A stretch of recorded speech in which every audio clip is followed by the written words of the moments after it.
Yo. Dude, we got some vibey ass intro music. Yeah. You know what I mean? Credit to StreamYard for that one, I guess. It's a mood. It's a mood. I mean, it's not bad. I can't complain. You're not here to complain. You're here to watch us make fools of. Talk about the Wheel of Time. Welcome to another episode of the Black Tower Podcast. We are a Wheel of Time podcast. I am one of your hosts. My name is Andrew. I do be the Bijan Mahale. I am Mahale the Bijans. I am another one of your hosts. Tonight I'm drinking invisible liquid combined with other invisible liquid. Tonight as an experiment. I've not tried this before, but I thought, let's give it a go. I've got these things that are sitting around that aren't being used. Shut up, MorShadi. Making a nice little mix for yourself there, huh? Nice little mix. Well, hopefully it's a nice little mix. mix. It's going to be a nice... Ooh! Oh, I didn't know that was a fresh bottle. Hell yeah. Vanilla vodka. So this is Midori, Malibu, vanilla vodka, and citrus cherry Mountain Dew. That's where I'm going with this. I'm going with something tropical, something fruit punchy. Yeah. Because, Christmas is over, so it's officially the warm season. Yeah. That's where I'm going with that. Or you can or where my folks are, and it'd be like 66 degrees on Christmas. It could be a fruit cake that nobody ate that now you have to eat. Let's give it a... it's possible. You know what I'm saying? Though that movie, Grandma Got Run Over by a Reindeer, made me want to eat fruitcake. Hello. Hey, Danielle. What's up? Thanks for tuning in. Oh. I think Josh is very happy with himself. Oh, my These God. guys. This is the comment from the worst podcast. I thought we were pretty bad, but then there's two geeks, one Mike. Those guys we know that we're always going to be better than at least one podcast. If nothing else, we'll be better than at least one podcast. All right. Well, for today, if you are looking for information on the Wheel of Time books and you want to get plot summaries and be able to look up things in a wiki without being spoiled past where you are, maybe you just finished reading the chapter on Demise Wells and you don't want to spoil anything beyond that, but you want to get more information about that. Head over to thegreatblight.com and check out their ever-evolving, spoiler-friendly wiki broken down by books. And you can also find a massive list of other content creators, whether it's YouTube, podcast, artists, musicians, trivia, all kinds of stuff. Greatblight.com. Go check it out. Tell them we sent you and tell them that we deserve all the coin. It's also founded by Nay Bliss, who... Did you already say that? Am I doing it again? No, you're going to do it again this week. I did not say that part. It was also founded by Nay Bliss. He and a team of crack people, or was it just him? Maybe it was just him originally, but some other people helped him out. It wasn't just. But he put it together. He did a great job. And if you like things like WoTCon or Tarvalon After Dark, or even just his regular show, definitely check out The Great Blight, and you'll know the kind of quality that Nay Bliss puts into his projects. Yeah, does an amazing job. But there's that, and to not make anybody wait anymore, somebody else that is fantastic at the job they do, whether they realize it or not, we're going to bring in our guest. MorShadi! I told you I'm here to complain today. I'm going to complain live on air. Hello, everybody. How are you doing? He's like, no, I'm actually going. He's like, no, I'm actually going to complain. Absolutely. Hi, I am MorShadi. Invited me here. I am the fact checker Mahale for the Black Tower podcast officially. You can find me on Twitter as _Shadi, just being a general menace. And I'm here today. What are we here today to talk about, Andrew? I'm here once again to ask you for your financial support. We're going to talk To about financial what it support. looks like and when you should see a doctor because it doesn't look right. Can you look at my rash? Little red. So it burns a little bit. You know, you could have an epic sword fight, but instead you just kind of hit everybody with the burn and you're done. But then it maybe burns then when your I saber take. neighbor, maybe your saber neighbor didn't tell you. Have you ever accidentally burned your saber neighbor? We're talking about aesthetics. We're talking about the TV show. So this is going to be the TV. We're talking about TV show, mainly season 2, but we'll probably talk about or bring up some season 1 stuff. I know some of the few pictures that I grabbed definitely have season 1 stuff in them because I still like that iconic shot of the Amon Field 5 along with Maureen and Lan. I almost said his name wrong. I almost said Lon. That is wrong. I don't care what anybody says. That was an early thing that I think they ditched. I think there was enough in that little teeny lawn. Just because Robert Jordan said it doesn't necessarily mean he's right. Yeah.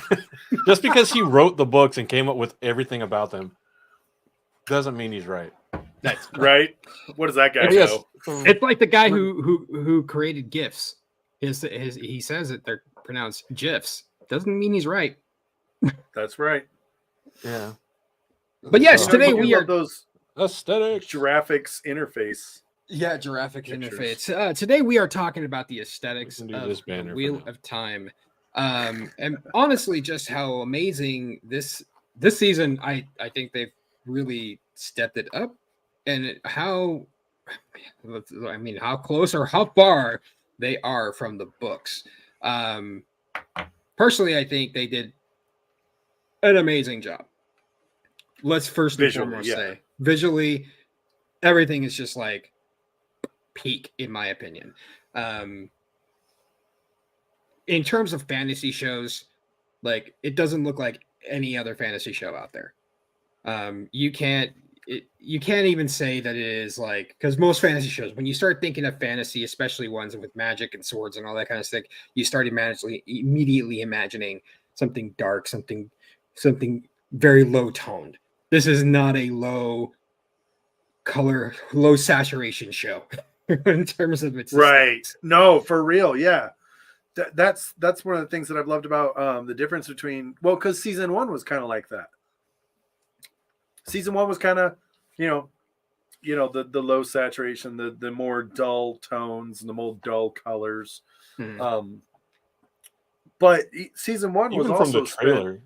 Like, that was one of the big things with the trailer was like the very first trailer was very, very dark. Like it was, this is all going to be like super sinister and that kind of sad, depressing, evil, challenging kind of vibe. That's so much fantasy that happens in like the kind of medieval or Renaissance type eras makes it look like, because there's a lot of scenes and trailers and little previews and snippets for Lord of the Rings that do the same thing. It's dark, it's dingy, it's dangerous. Pick a word that starts with a D and it's in there somewhere. Like there's dick somewhere, guaranteed. Oh yeah, absolutely. But they brightened it up. Definitely in season 2. Yeah, definitely. They flipped on the light switch in season 2. And especially like I don't know, and I kind of picked out four different locations, and we can obviously expand on this and go all over the place. But like, you start out with like Carrihan, right? Like, there are obviously differences because you have the nobility and you have the people who live in the Foregate. DC versus Marvel. But you have like people who are nobility there.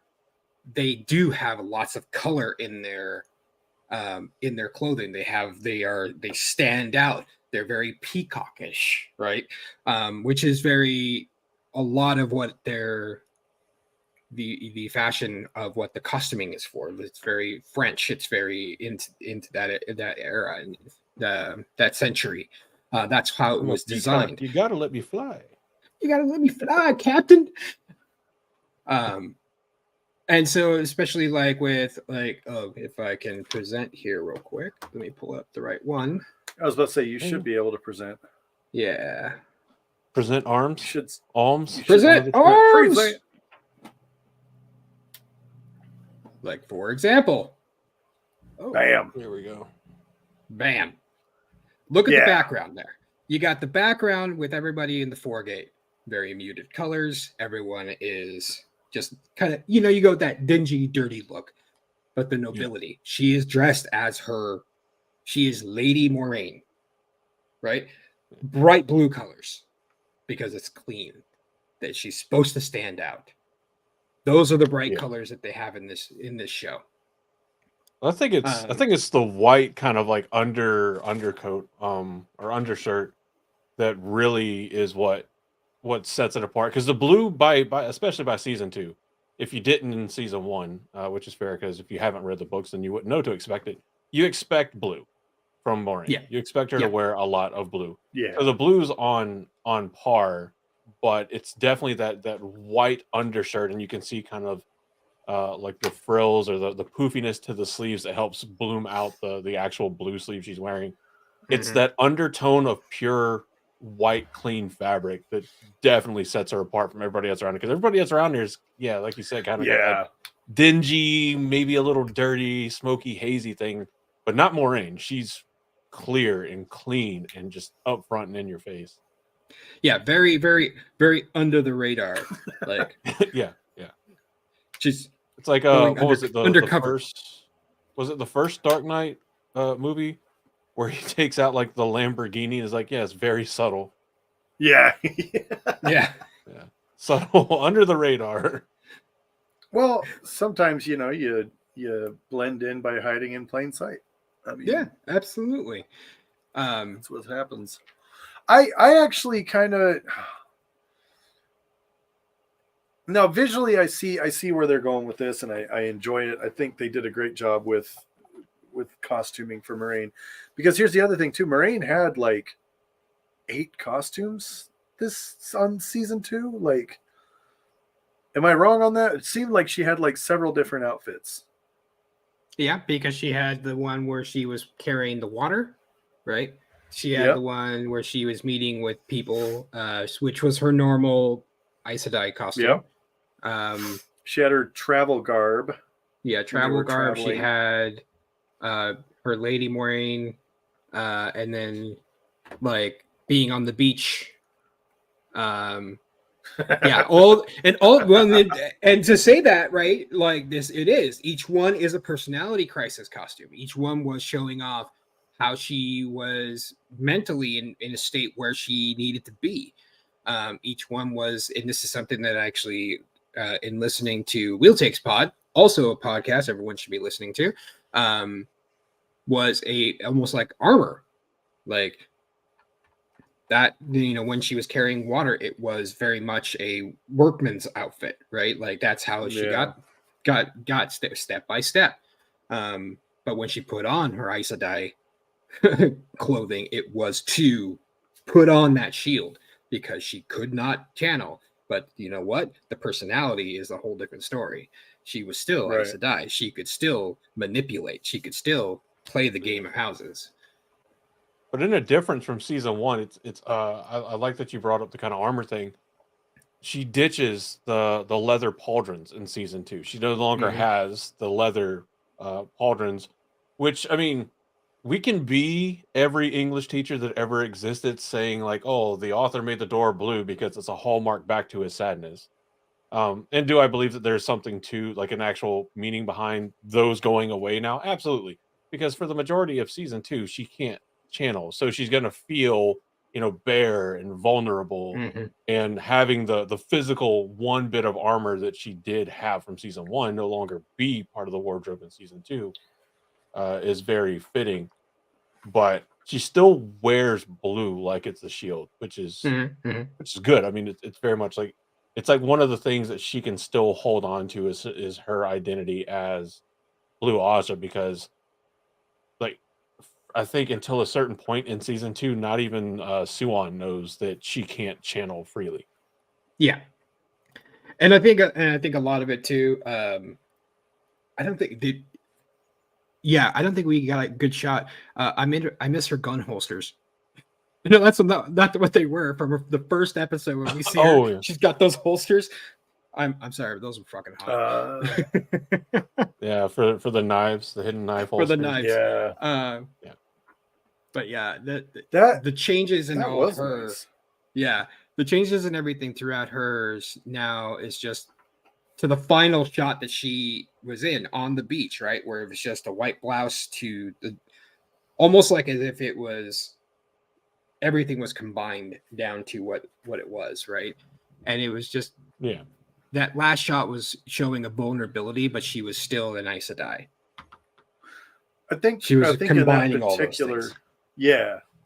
I think in that picture that you just showed, MorShadi, they did a really great job of showing. It's a real interesting like contrast, right? Because as we talked about, she's got the very bright, crisp, sharp colors and lines in her fabric. You know, the costume is just there. She's emanating this very powerful, very confident person at a time when she is her most vulnerable, and it's an interesting play to show that sort of contradiction with regards to the people around her, because the people around her, you know, maybe having a great day, maybe having a bad day, doesn't matter. But they do a great job of highlighting her and having her kind of walk around like she's the cock of the walk when she's, like I said, she's at her most vulnerable.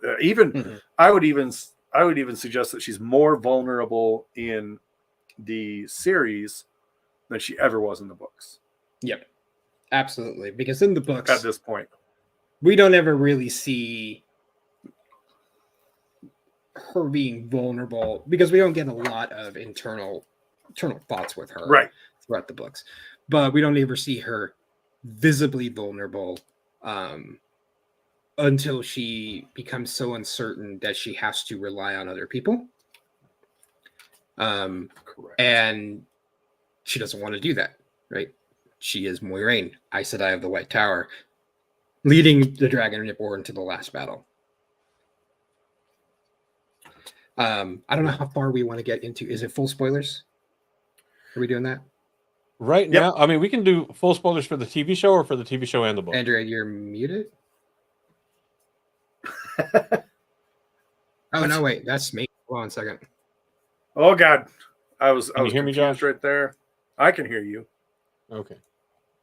One MorShadi's second. like, I'm not listening to any more of Andrew's drivel and bullshit. MorShadi's like, Andrew's full of shit. I'm not listening to Andrew anymore. Guy doesn't know what he's talking about. He uses a couple What big a words and that's fucking dick.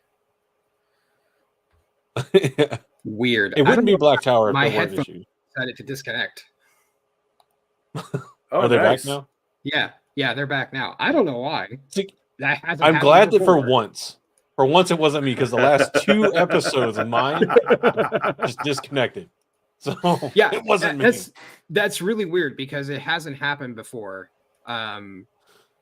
Like This never weird. happens. It's because It never you happens. put Mahale in your title. It's it true. inherently comes with some problems. Welcome to the club, bub. Yeah. What was I saying? But how far? All right. So when you say how deep you want to get into it for spoilers, do you mean full TV spoilers or full TV and book spoilers? Yeah, I didn't want to know how book spoilers. Like we can, I mean, keep it. We can go absolutely. We can go absolutely full spoiler. I mean, we are typically a full spoiler podcast. Perfect. All right. Sweet. So change the banner. We could do full spoilers. Full spoilers. I'll try to keep it within the realm of the seasons, but like otherwise. But yeah, like we don't see that, and then like she comes back and she then still doesn't show a vulnerability besides like being like, oh, she needs to be saved, but not really, right? She's already like, I've already set this up to be saved. Like she is the Gandalf. Before we go too far, obviously. Before we go too far, just because of which spoiler warning I had planned for this one, I definitely want to play it. It's not very long, but we will love it. Spoiler warning for this episode coming in now. This episode contains spoilers from the entire Wheel of Time series. If you have not read the series, you are at risk of being spoiled. You have been warned. I Love it. I love it so much. Sorry, MorShadi, I know you're not a fan. Listen, their voices normally are just fine. I just am not a fan of their audiobook of The Wheel of Time. I am not. Like, I've tried multiple times and I just can't do it, which is why I'm very happy that Rosamund Pike is now reading the books. Don't feel bad. I can't do the audiobooks either. It's not because of like the voice tone or timbre or whatever of anybody doing them. It's when I do the audiobooks, I try to read along because I don't ever drive generally long enough to listen to audiobooks. Mhm. And I read too fast for the audiobooks and I find myself getting frustrated at them for not reading faster. Mm. And then I get mad at like how it sounds if I speed it up to like 1.5 times. So I'm just like, yeah, either like no, I'll do it myself. See, and I listen to podcasts at 1.5 times, so I've already hacked my brain for that, so I'd be fine. Yeah, it'll be fine. Brain hack.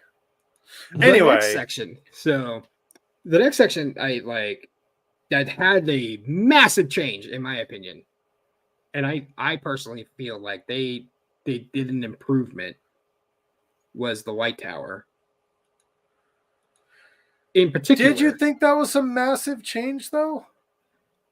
Well, in terms of like, okay, so like in some changes, yeah, right? clarify Like, what you mean by that. So real my quick. massive Sorry. change is like, okay, in the first season, right, we saw like some novices, or at the very least we thought were novices or accepted, right? And they had like these Right. weird ass bands and things like this, and they're walking around. We're all like, what the hell is that?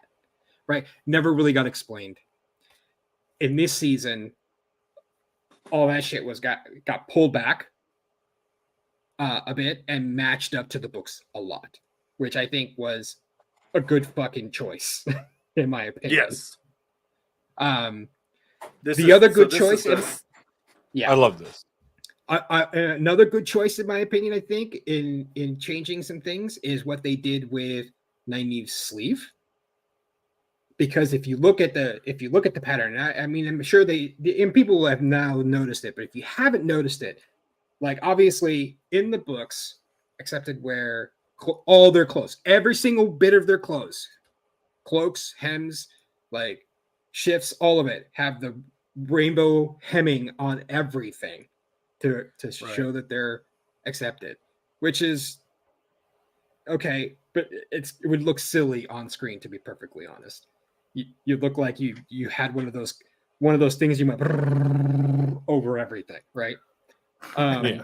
But having that right there, almost as if like a bracer, right?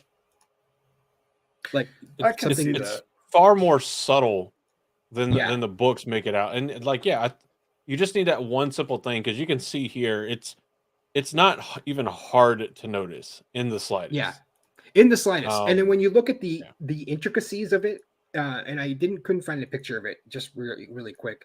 I didn't want to go when you through get close scrub up everything. to it. It's all the tiers at the side art tier, all the different colors, right? And it's in a rainbow pattern and everything. And then what's great about that too is when they're in Tom and Head, right? Like, well, they gotta hide. They still got white clothes and stuff that could pass, but obviously that's really odd. there you go. So what do? She rips it Yeah, off when that's a she's nice patterning holding right there. Elaine's hand. Her clothes, her sleeve is just ripped and torn because she had to tear it off. There wasn't a scene for that, but you can tell that it was just ripped off. She had to rip it off, otherwise, like people would know.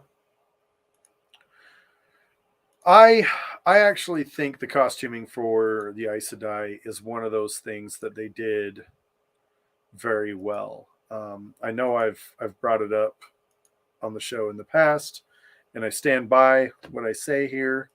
Robert Jordan modeled the Aes Sedai after the the sagely old women at church, and I love it. I think it's a perfect metaphor. But I think in order to make it more relatable to the audience nowadays, I think they made the right choice by making it I don't want to say like badass warrior women because it's not. And I don't think the show does illustrate them as badass warrior women. I think it definitely portrays them as badass women who don't take no shit from nobody, which is still very true to the books. So the fact that they changed the costuming around to have it be less of an old sage wise woman and more of a, maybe not young, because they're definitely not looking for young, but definitely more of an in touch, in tune wise woman who still has a very real sense of identity, of where they come from, staying true to where they come from. It's where we get all the different styles of dresses and things like that. I think they did a really great job with that. I think that's an improvement in the book over the books. Yeah. And that's the thing, right? Like, if you look at that initial scene when we see the tower, everyone has different types of dressing, right? And you can tell the ones who, and especially you see the ones with the brown Aja from season 2, you can tell the ones that stay stationary, right? They're more dresses that it'd be fine to be, I wouldn't say lounging around, but you're not going out anywhere. But you see how Leandrin dresses. Everything is more utilitarian. You're going to be out on the road. Things are tightened down. I mean, things are strapped down, if you know what I mean. But strapped down, right? Like, they're not going to be falling off on you. Yeah. Things are just like she's got it buckled down, right? Are you just happy to see me? Indeed. And quite often you've seen her with the divided dress, right? But it's because she's on a horse. And that's what she wears a lot of the times. And it's because she as the character probably that's most of her clothing, because she's going to be in and out of the tower all the time. And so in the books, it's always everyone's wearing like flowing dresses all the time and slashed with color. Like, yes. And it's just like, okay. And then occasionally the divided dress. And it's like, okay, what is that? What the hell does that mean? In this, visually, you can tell a lot about a person and what kind of character they are just by the texture and what fabric it is and the style visually, just by where they are as that character, right? And that's really interesting. And then, of course, just in general, all the Aja colors. And then Leandrin's a very dark red after a certain time. Yes, a much darker shade. Much darker shade of red. And then, like, you go that, and then they have done an amazing job of expanding out the White Tower as well, aesthetically. Like, this season, like first season, like, it looked that the hall looked like it was big, but otherwise you couldn't really tell. Like, it's kind of like But this season made it seem like it was huge. Like, the White Tower was a lot bigger. It looked like a TARDIS. Yeah. The tower itself is one that I'm kind of on. You're still I think they did a good job, like, with the tower in season 2, expanding on it and making it seem bigger than it was, because, like, the main kind of feeling I got from season 1 was that, like, the top 6 stories was just the super tall ceiling for the hall of the tower. Mm-hmm. Because you go in and it's not very big around, but it's tall. And that's one of the things I thought first off whenever I saw it. Besides how much like like a dick and balls the whole thing looked like, because you got the 2 living quarters to the side, and then you got the shaft in the middle with the very rounded tip. And the very top is even a different, like, kind of shade, almost like somebody circumcised the tower. I was like, okay, I expected it to be like taller. There was a part of me that also felt a little bit like the Dictator movie. It should be pointy. Yeah, but Well, that's the thing is like, so wait, when you imagine the White Tower when it was described in the books, how did you imagine it? I imagine it very, very smooth, tall, and almost kind of like flowing. Like I imagine there'd be like soft curves that kind of went around the outside. Because it's like supposed to be one of the few structures other than the walls of Tarvalon that remains in Tarvalon that was built by the Ogier and has their signature nice flowy kind of feel to it, where it's you don't really find seams, you don't really find harsh corners and that kind of stuff in the Ogier architecture. Everything flows like the branches of a tree. And I see it in the TV show, and it doesn't look bad. It still looks good, and they're doing the Ogier kind of like influence in their own way, because we see a lot of the same architecture in the Queen's Blessing as we do in the actual White Tower in the show. But it's not the living flowing stone that I had pictured in my brain. Not to say that my headcanon is right, and if you think your headcanon is absolutely right, then you're entitled to be wrong. Absolutely wrong. Be open your brain. What about you, Josh? I think that's a general rule with anything, right? The second you go, I am completely right, I know exactly what I'm talking about, and you are wrong because I know, you're done. You're wrong. You're over. You're done. That's totalitarianistic thought, and it's very rarely going to work out well for you. And I will say this about, like, when it comes to visualizing things, when I read, I don't visualize things well. If someone writes a thing and says, yes, it was a swatch of blue with yellow circles around red rubies, and I'm just like, cool, there's some yellow, there's some red, there's some blue, and I move on with my day because my brain does not picture things. So if someone were to say to me, they do those experiments where they say, I'm going to describe something to you and I want you to recreate it, I will fail every time. That's just how it is. The reason I have issues with the tower in the Wheel of Time is, and this is how you know that I'm making a legitimate argument, is the same reason I have a problem with the Death Star in Star Wars. All these fucking walkways with no handrails, no walls, and no nothing. You could slip and fall to your death at any second.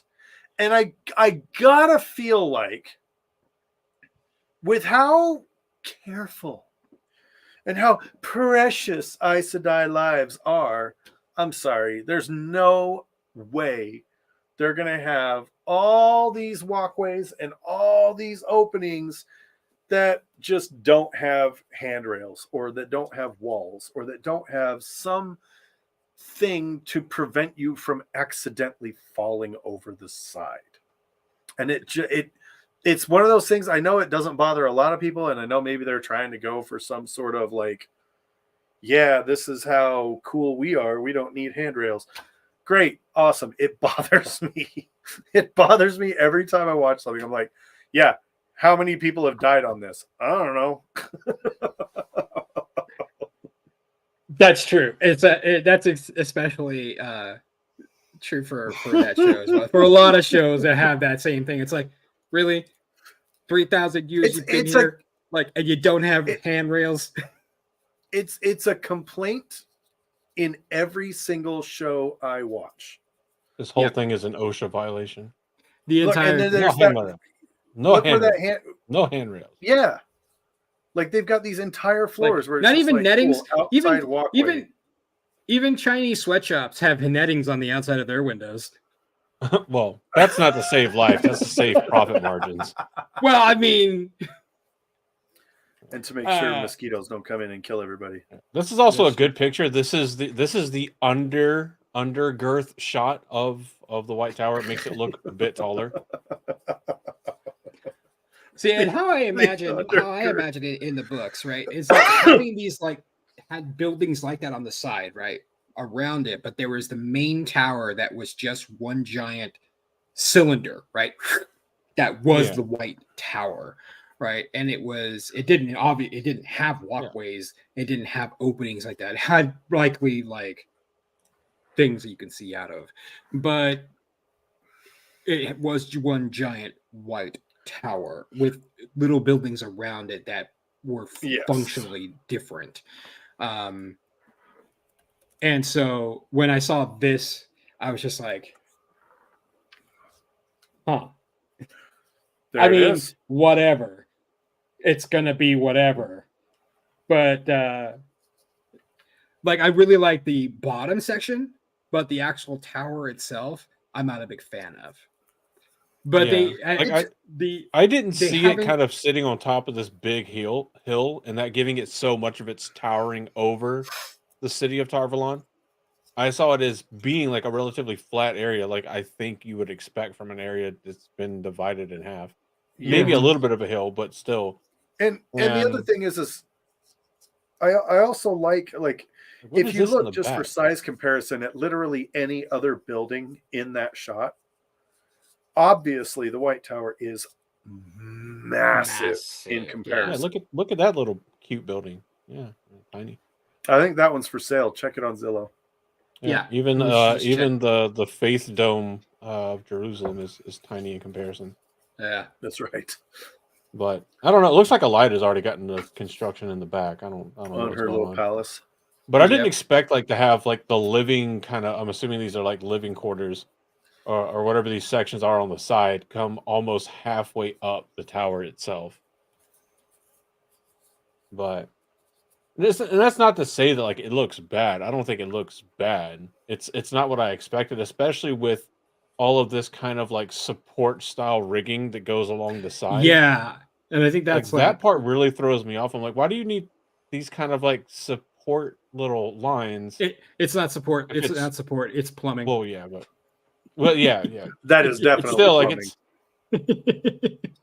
Yeah. Well, okay. Yeah. Just so you know, even Aes Sedai poop.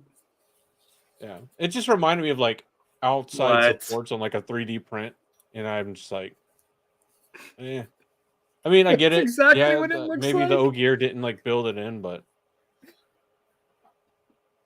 yeah, they have a really great monofilament system. Yeah.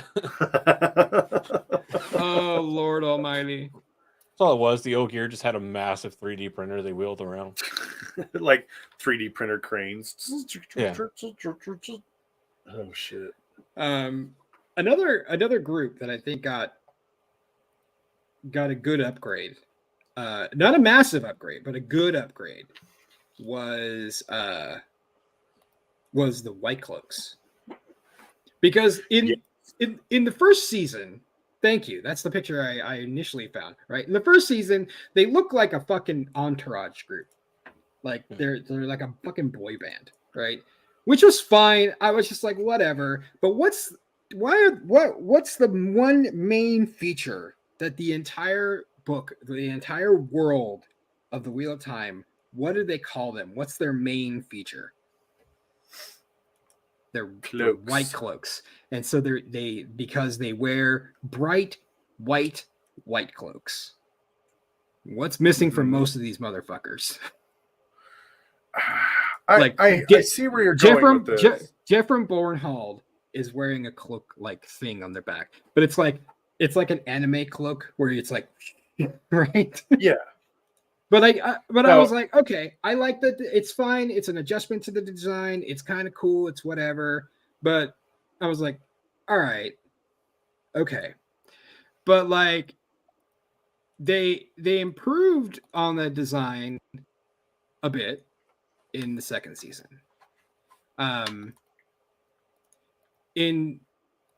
By actually adding some of that. Now I will say in the second season, we don't see them on the road as if like how they're doing this. Right. Right. And I'll pull up the one I saw. No. Window. Where is it? There it is. Bam. Okay. So How do I zoom in? Oh, no, that's my zoom in, not you. Whatever. There you go. Anyway. So this is like when they're planning on attacking Tom and Head, right? Right. This is when they're wearing armor, and you got one guy on the side who's actually wearing a cloak. Yeah. And they're armoring up all their stuff. This is exactly how I imagine them being in the books. Like not wearing what they were wearing in the first season. Like Right. I think this is an improvement with what they did in the first season. Yes. Well, here's the other thing too, though. In the first season, we had White Cloaks riding around being dicks. In the second season, we have White Cloaks going to war.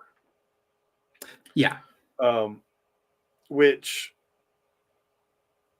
yeah, they did a really good job of. I think the White Cloaks are, I mean, heads and tails above the books as it is. I mean, they're more effective. They're more competent. They are an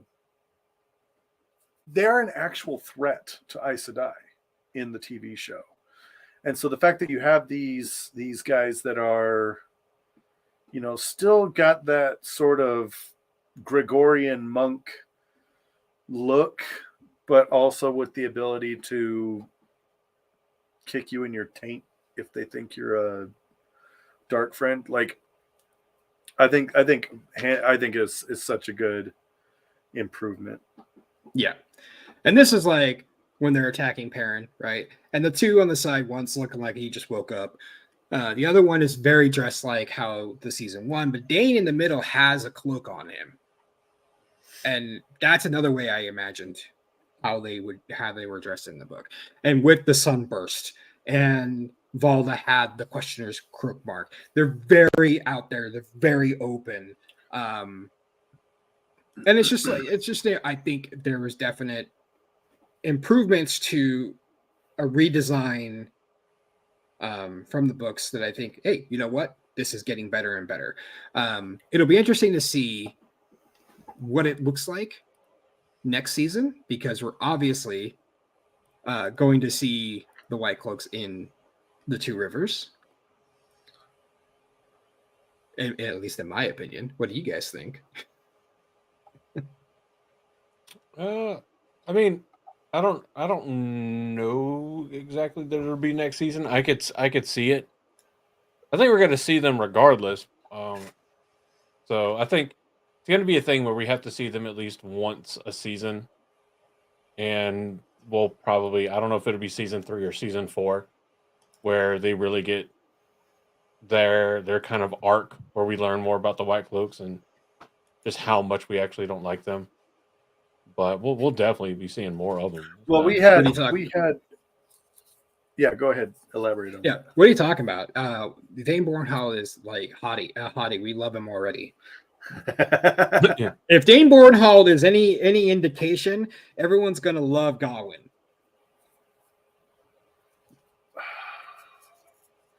If Dane and Leandrin and Alana are any indication, everybody's gonna love Gawain. Yeah. I hate how right you are on that. Yep. Like they're setting us up for a heartbreak with all those 3 characters. And let me tell you right now, I feel for Dane way more than I do in the books. In the books, he's just kind of an idiot, right? In the TV show, you kind of go, I don't blame you, man. Here's the other thing too, though. In the books, Perrin had nothing to do with Jeffrey Bornhold's death. Yeah. Dane just thought he did, and therefore was a dick because he was being fed misinformation, right, from 2 different sources. And so now you've got this situation where not only did Perrin do it, but Dane witnessed him doing it. Yep. Yep. And so it just kind of and I imagine Dane's going to be especially aggrieved because he's the one who let Perrin go earlier. Yep. It's just Exactly. There's a lot more riding on future events regarding their relationship and what needs to happen later on than what happened in the books. Because that really was a kind of petered out eventually, kind of like I think that they're going to do a really good job, especially with what's his name? Something Duffy? Jay Duffy. Jay Duffy, thank you. Such an Is it easy Jay? name. I Yeah, should have it's remembered. Jay. Yeah, Jay Duffy. With Jay Duffy as that character, like, it's just going to be fantastic, and I can't wait to see how those two interact. And hopefully, with Jay Duffy, we get a great Perrin arc and storyline because fuck, god damn it. I mean, well, they're really making even Valda out to be far more of a coward in the show than he was in the books. Because that was my first thought is whenever Joffrey comes in and kills Hopper and saves Eamon's life, basically. I'm like, okay, cool. He's gonna hop right back into the fight. Nah, he just gets up and like runs off, and I'm like, what the fuck? Why? Like, you were literally about to kill this kid that you, in your mind, know is bad, know is dangerous, and then you got hit by a wolf. Someone saved your life, and now you're just like, oh well, better skedaddle. I mean, even Valda in the book is you gotta hate him, but yeah, he's not a coward. Pretty dedicated and hardcore about everything. Like, he doesn't back down, back off, give up, nothing. So, but I mean, they already set the stage for this to be a fairly different Eamon Valda. That's more about like just keeping himself alive and being able to kind of sit and laud himself over everybody else. Because whenever Joffrey was like, yeah, we're going to go here and there might be conflict. And he's like, cool, I'm going to take a contingency the opposite direction. And like, Joffrey's just like, you absolute coward. Yep. Like, I do like how they're doing that with the questioners, because it does seem like the questioners would be a group of people that don't want to get involved in combat and use being a questioner as a reason to why they don't have to answer to anybody and not be in combat. So I think ultimately it probably does mesh together better, but yeah. The interesting thing is that matches up the way they've been giving some of those things to Eamon Valda. Like, it matches up to what Jachim Carradine did things in the books, right? He did those things, and I wouldn't say. I mean, he is a coward, right? Because like he got faced with like things like, well, we're gonna kill you. It was like, well, I got family members you can kill. I got cousins, right? That is a pretty cowardly thing to do. Right. I don't think they'll ever make him a dark friend, but I think that they're using him as that example, maybe to soften the ground for someone like Carradine. But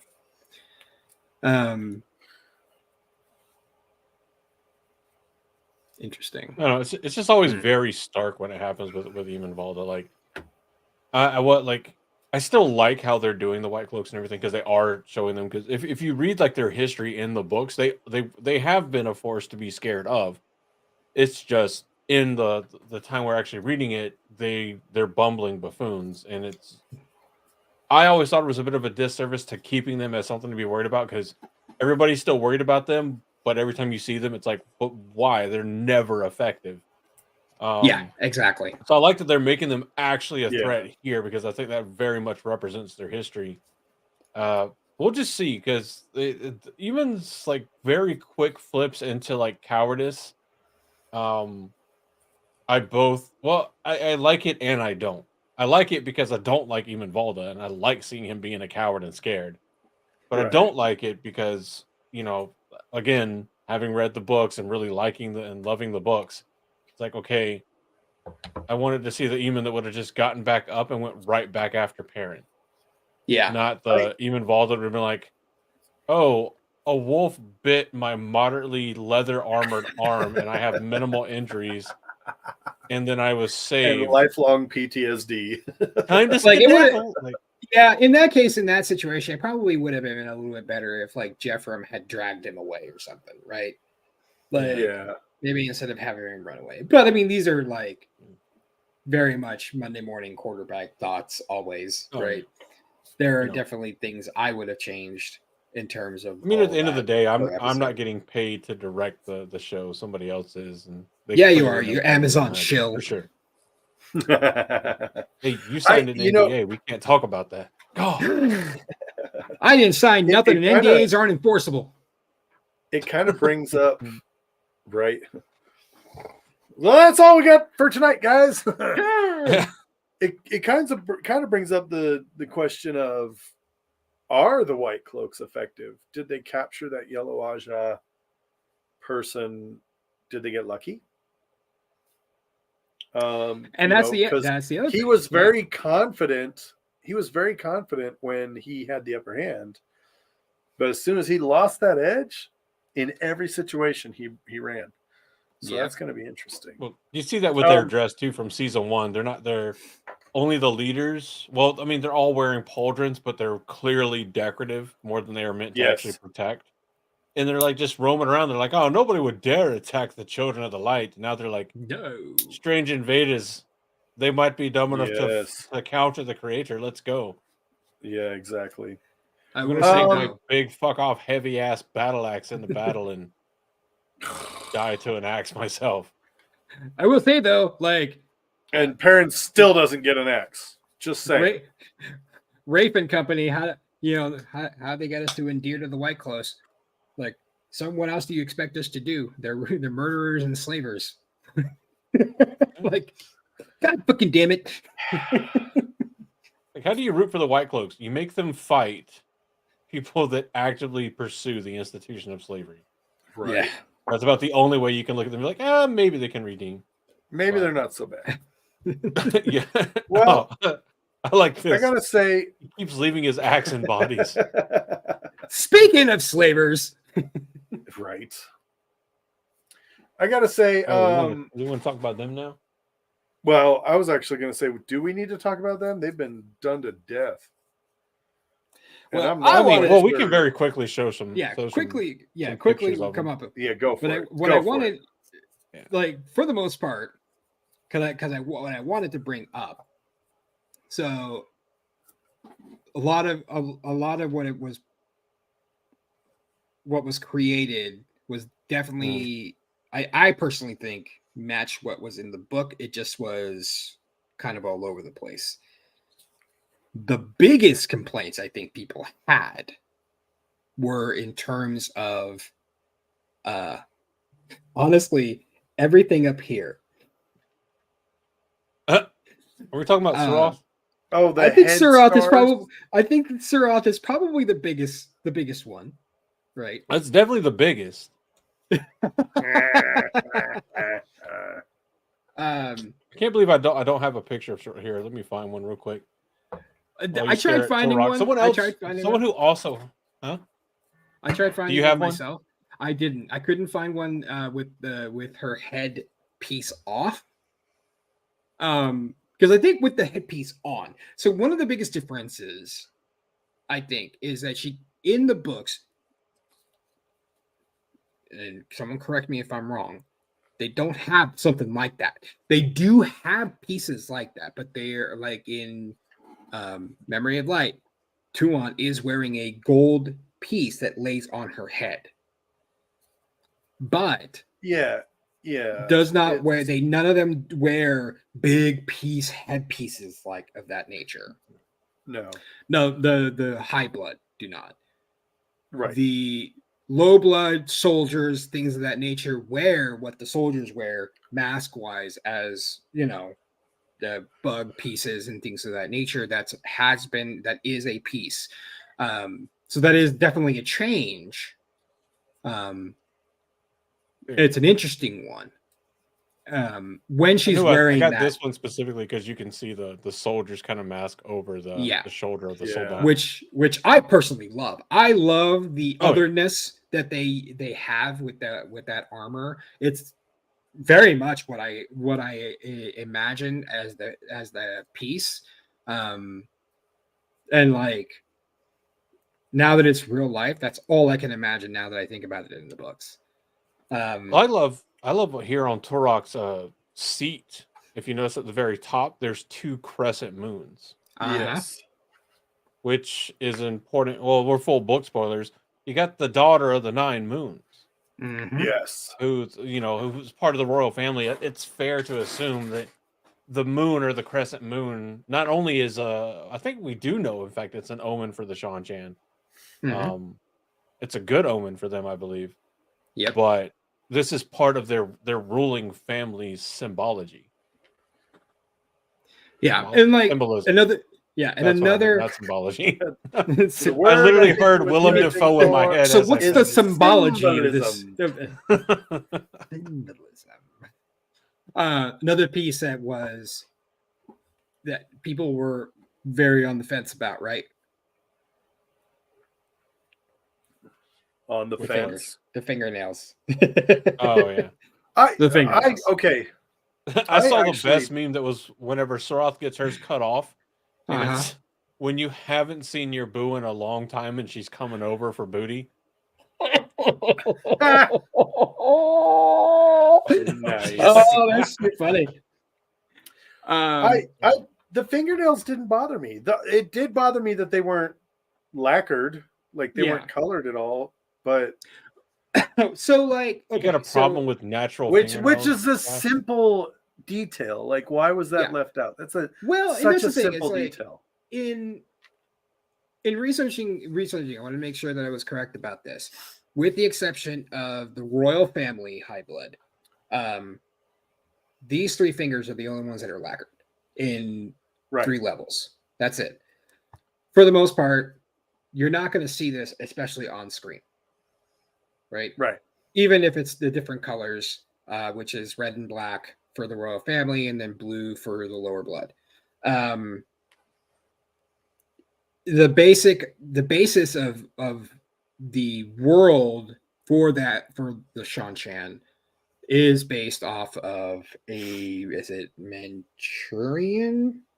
Shit, I had it in my head and I can't remember it. Which actually has in the royal families were fingernails. Yes, 2 and so those nails were protected with long little things, and that's where it came from, that little design. So I can understand. Personally, I think they made them too long, and I think next season they're going to scale it back. They're going to improve upon that. I don't think it's going to be. I think maybe if they show next season somewhere of the higher blood, they're going to have long nails. But I think having someone, Turok, having to pull out his sword like that and having it the length of his femur, like that was just too much. It is literally the length of his femur. It is literally the length of his femur. I can't stop thinking of like how bad I feel for their Kovale, whatever the fucking attendance and service they have, because you ain't wiping your own ass with nails that long. It's just not happening. Like, nope. The High Lord has made a dookie come and wipe my booty. Their Dakoval are their own personal bidets. Dakoval, yeah. Are you ready, sir? I gotta say, oh no, like, you shite on my hand. I don't know why I went with that accent, but the visual piece of the Shan-Chan that I hated, I don't like it, and people have tried so hard to be like, oh, it's meh. Shut up. That was all ruined. That was all ruined when Egwene pulled the golden binky out of her mouth herself. If that was meant as a slavery punishment type of thing that says your property and you can't speak without permission, then she wouldn't be able to pop it out herself. I don't like it. I think the golden binky is dumb. I like the collar. I like that it incorporates the shoulders. I do. I think that's awesome. Yep. They made a good job of making it a visual rather than, just a little teeny tiny collar that goes around. Yeah. No, they turned it into an entire visual thing. Great. Stop there. Stop. Yeah. We don't need the golden binky. We don't. I have to agree with you on that one. I was one of the people who initially tried to convince you initially at the beginning to say like, Yeah, let's at the watch and beginning, find yes. out. But I agree with you because I initially was like, well, let's see what they do with it. Because my initial thoughts with that was maybe the only way they can channel, even with the thing, was it has to be in their mouth, right? Like that's the only way they can complete the circuit, right? Yeah. And that's it. And that's how you complete that. But it wasn't. They had absolutely nothing to do with it other than put it in your goddamn mouth. And it's just like that it needed to not be there. Exactly. And Yeah. and the other I part, got it because to me, like everything we see about the interaction between what's her nuts, Soldam, and Egwene as a Damane is making her do the most menial stuff, which it resonates in a. This is going to sound worse than I mean it. I am not comparing military training in the U.S. to being a Damane Yeah. intentionally, but part of it is very similar. They will make you do something incredibly Yes. stupid that seems Yes. humiliating, and the entire lesson is follow orders, do what needs to be done. Now, what I obviously, tell you with to the do. Damane, it's far worse than that. It's far more horrible, but it's another form of humiliation and subservience, which I think is accentuated by the fact that you can choose to spit out the pacifier whenever you want. It's a your will has been broken because we say put this in your mouth and don't get rid of it, and you keep it. Like the Damane that's on screen right now. The entire time we see her, she is never once without the golden binky. She is absolutely broken, absolutely working fully for the Shan Chan. She has been beaten down, as horrible as it is, and is listening, and they have her fully under the control. And I think that in scenes where you're displaying something as atrocious as slavery and the like, having elements that aren't inherently magically or physically forced on people, but they do it anyway, just drives home so much more how harsh they are and how absolutely devastating the moral and mental and spiritual breaking that they're doing on these people is. Because you're willfully keeping this thing in your mouth now so that you cannot speak. Yeah, and it's just it's probably the design of the Damane is probably that is the one I have an issue with. I'm hoping we probably won't see in terms of Damane again, probably for a while, right? Just like we didn't see that in the books for a while. And it likely won't be until if they match up anything like in the books, something to do with Magedian. And then it'll be a redesign completely because they have to hide it, right? If they even get to that point where they do that with Mogedian.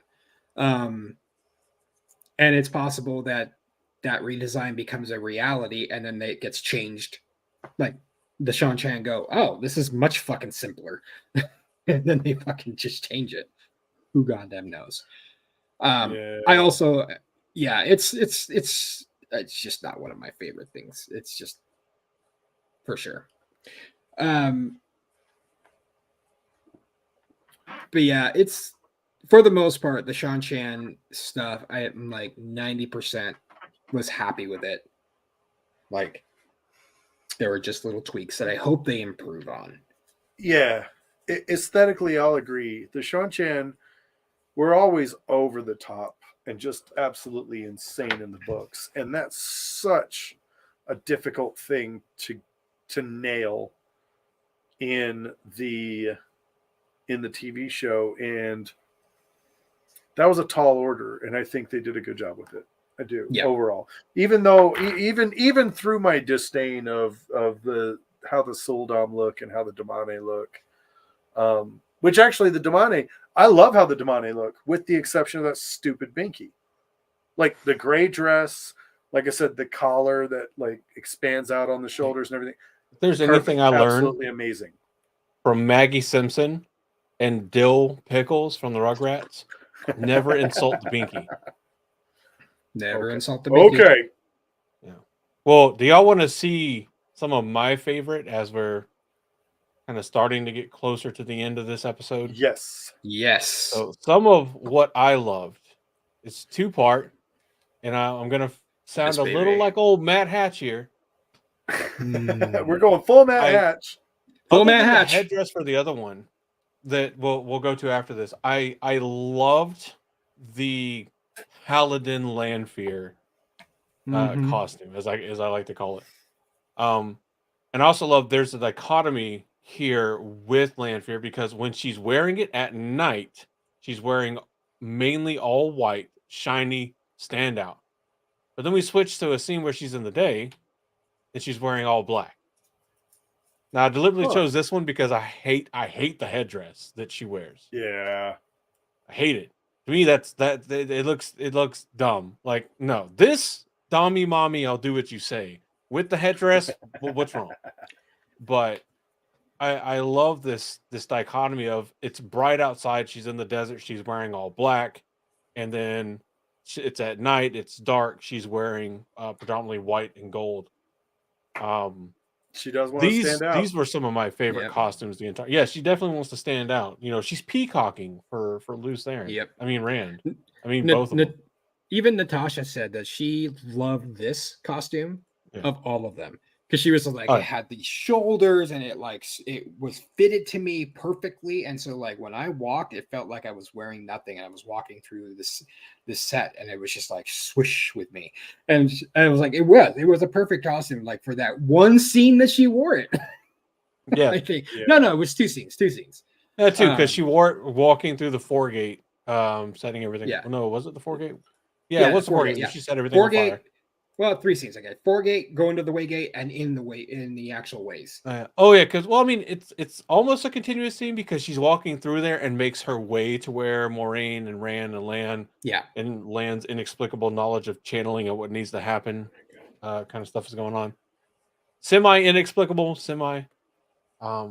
but yeah, but no, this I agree with Natasha O'Keefe, or rather. Natasha agrees with me, is how I'm going to say it, because she'll never hear this episode. If you do, by the way, Natasha, Natasha, I agree Natasha with listens you, to all of these episodes, all of them, every single one. But this was my favorite one. As soon as I saw this costume, I immediately was like, I love this. This is fantastic. Like, this immediately sparked my D&D brain, and I looked at it and immediately went Oathbreaker Paladin and loved it. Nice. Yep. And then I saw this one and went Dommy Mommy. Mommy? Sorry. Mommy? Sorry. Mommy? Sorry. Dommy Mommy? Yes. You can tie me to a wheel anytime. Yeah, baby. Yeah. Maya, if you watch this episode, it's a joke. Don't It's not a joke. Maya, it's not a joke. Trust me, it's not. Or take it as inspiration. You know, this could be That's what I was gonna say. Take it as inspiration. Yeah. You can be Dommy Mommy. You can do it. That's right. Or Andrew could be Dommy Mommy. I mean, Just saying. Plenty of room for mommies out there. Actually, no, I'm going to leave that as our background now, just perfectly with the legs. With the legs right there. With the legs right there, right? That's our background moving forward. It's a little weird that MorShadi's making up the top half, but I can work on it, I guess. He's got legs. He knows how to use them. There we go. Get it, boy. And tie him up. Man, spelt it right. Love you. Nice. Thank you. All right. MorShadi, give us Yes. your sort of final thoughts, your final love, your final insights into the aesthetics of the Wheel of Time on Prime TV show as a whole. Real time Sum it on up. Prime Sum TV it up. show aesthetics. You've got 45 minutes. 45 minutes. Okay. So for the most part, let me just say, we've got amazing actors. We've got, 75 to 45, 90% amazing writing. There's some tweaking that could be done. But those two things aren't enough to make a TV show. This show is also a fantastic show that requires is a visual medium, and without the costumers, without the special effects, without the people who do all the horse training, all the animal training, things like that, this show would be very bland, plain and simple. So all the people who do all those things, really, I honestly, personally think make this show what it is. If you could not listen to this show would still be something you could watch and go, wow, that's fucking gorgeous. Completely. There's a lot of Wheel of Time content creators that during the writer strike were invited to Prague to come visit the sets. And they were like rushed through and doing all these things, and not us. Be clear, I mean, not us. They might have invited the wrong Black Tower. I'm just saying.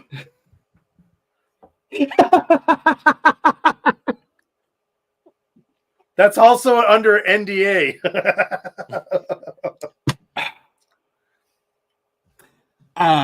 Hey, and they got to go to Prague. Kudos. Some kudos of to them are. Some of them posted their videos already. Some of them are still working on their videos. What was that? Nothing. Hi. Like your Liars. shoes. That segment might be a patron exclusive. So go check those guys out. And they have created so much amazing work. And I hope one day we have just like a museum that we could actually go look at this stuff.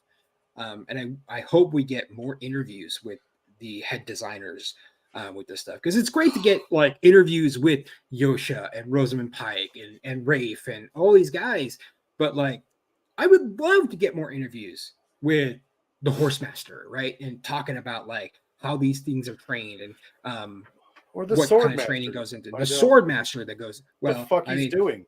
Like, yeah, what are you doing? Like, we'd like some more sword training there, buddy. Like the fight choreographers, because holy fucking shit, right? The fight choreographers are stepping up, you know. Yeah. And all these guys in the background who make the show what it is, because they deserve just as much screen time in front of the fans as the people who are on the screen themselves.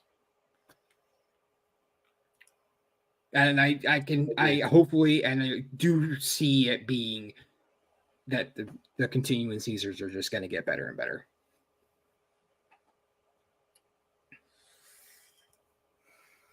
Agreed. Josh. Also, wait, hold on. Yeah. Oh, I forgot you could add a removal. Yeah, as the fact checker Mihail and co-fantasy league commissioner, he does have rights. You know, I do remember finding myself wondering. I'm like, oh, you know, he shares the screen and it just pops up. Normally I have to click. Oh, I don't know. Who knows? I was like, wait a second. Final thoughts when it comes to the aesthetics of the Wheel of. Damn, they did a good job. Again, there are little things here and there that I go, huh? And there are probably, I could probably count on one hand the number of things that bother me to the point that it detracts from the story. But even then, it's like a minor detraction. It's like a roll my eyes and move on with it. Like, okay, whatever. Okay, okay, that's a choice. Cool. And the Golden Binky is one of them. I'm not about to be like, oh, I'm not watching this stupid show anymore.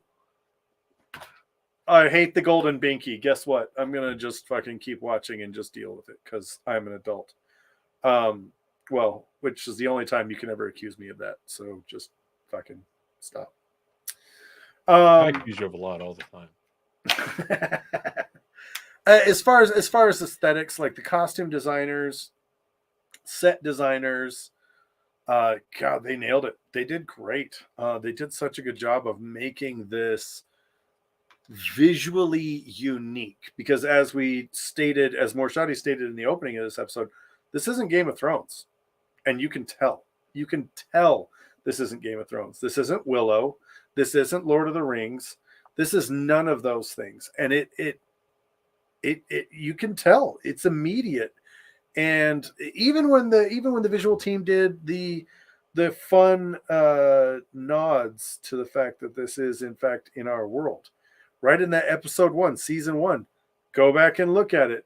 When there's after Leandrin stills the man who can channel, and Marine and Lan ride off, and then they pan up and there's skyscrapers there covered in trees and vines and leaves and foliage and Balchinians.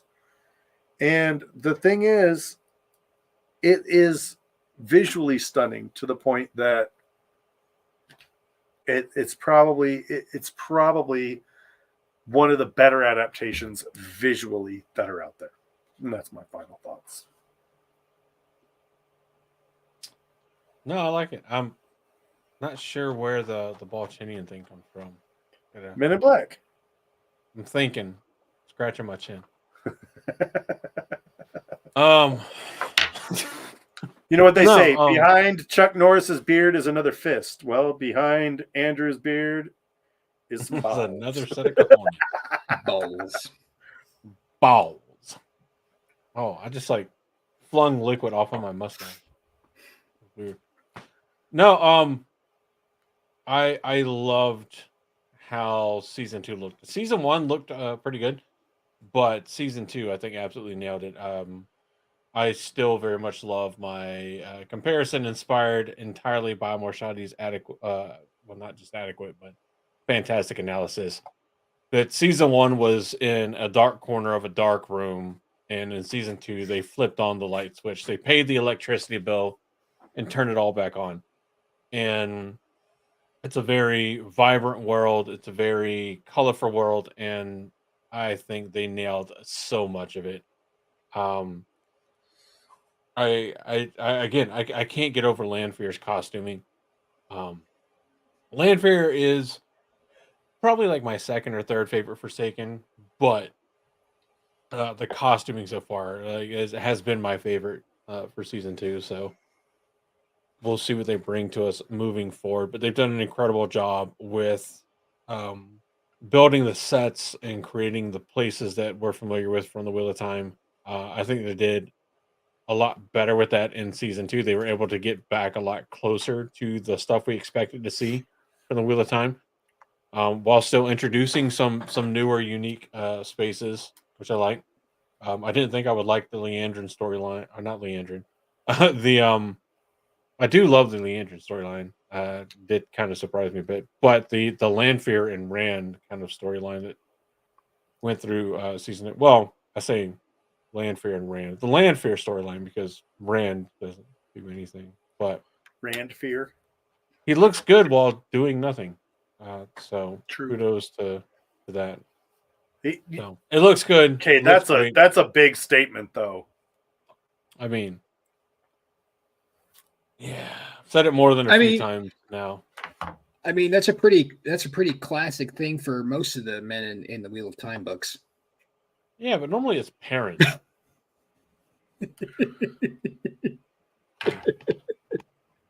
He's the dragon. There's no consequence, no important impact on that in season 2.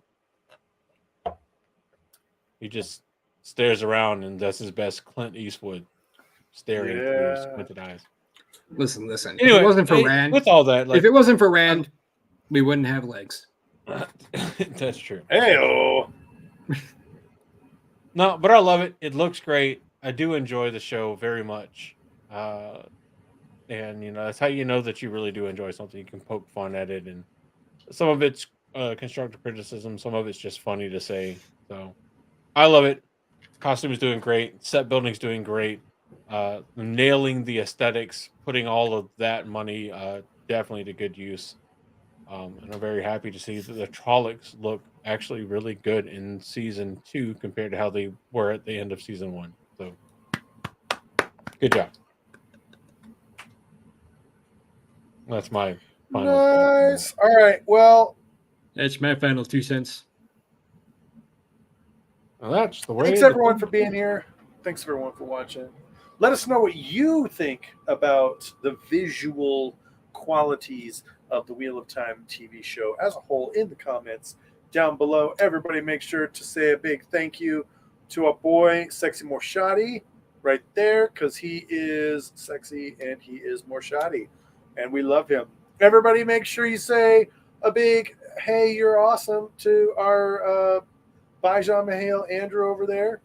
And make sure you have a big old drink for the Soraban Mahale here. Yeah, it's great. Thanks for listening. Thanks for tuning in. Thanks for watching. Thanks for coming and getting your weekly dose of taint. And wherever you are out there in this crazy, crazy world, we hope you leave here just a little bit more insane than you were when you first got here. From all of us here at the Black Tower, I have been Josh. And I have been Andrew. Thank you so much, and we'll see you next